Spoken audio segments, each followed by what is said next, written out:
Here are the biggest AI stories from the last 7 days, covering May 29th to June 5th, 2026. The theme this week is not one flashy demo. It is AI moving deeper into infrastructure, cloud platforms, cybersecurity, science, chips, government review, and the way companies build software. First, OpenAI pushed further into enterprise deployment. On June 1st, OpenAI said its frontier models and Codex are now generally available on AWS. That matters because many big companies already run their security, billing, procurement, and governance through Amazon Web Services. Instead of treating AI as a separate experiment, teams can now bring OpenAI models and the Codex software engineering agent into familiar AWS environments, including Amazon Bedrock and GovCloud regions.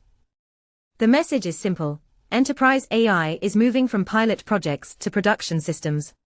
Second, Anthropic took a major financial step. On June 1st, the Claude maker confidentially submitted a draft S-1 registration statement to the U.S. Securities and Exchange Commission for a proposed initial public offering.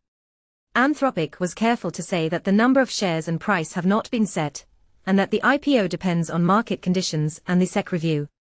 Still, the signal is big. Frontier AI labs are becoming capital market stories, not just research labs. Third, Anthropic expanded Project Glasswing. On June 2nd, the company said it is extending the cybersecurity program to about 150 new organizations in more than 15 countries.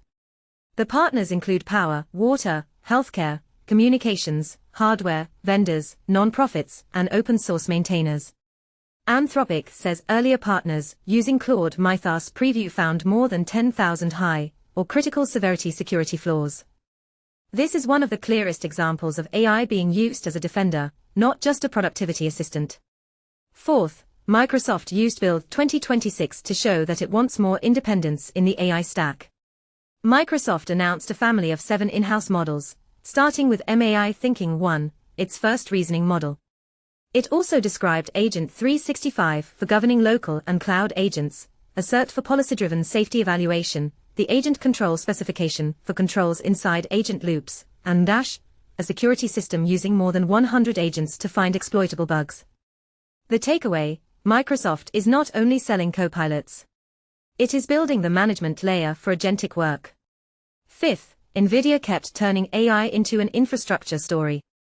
At GTC Taipei around Computex, NVIDIA said the Vera Rubin platform is ramping into full production for agentic AI factories.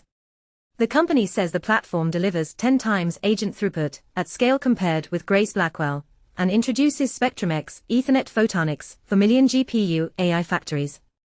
Translation: the next stage of AI competition is not only smarter models. It is power, networking, storage, cooling, security, and factories that can serve long, multi-step agent workloads.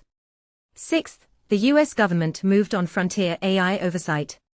On June 2nd, the White House released an executive order focused on advanced AI innovation and security.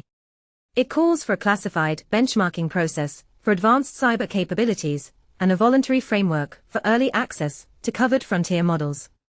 One day later, OpenAI published its own blueprint for democratic governance of frontier AI, calling for a national framework, stronger federal safety institutions, and broader resilience planning.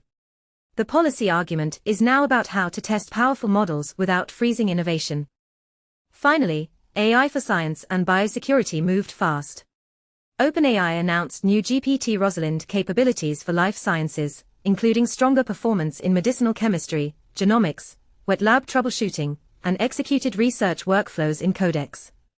Then OpenAI published a biodefense action plan, while Microsoft also backed stronger biosecurity screening and responsible disclosure ideas. This is the highest stakes version of the AI story. Tools that could speed up medicine also need guardrails against misuse. So the big picture for this week is clear. AI is becoming ordinary infrastructure for extraordinary work. It is entering the cloud, the code base, the security team, the research lab, the data center, and the policy process. The question is no longer whether AI is coming. It is who can deploy it safely, who can govern it well, and who can turn it into real-world advantage.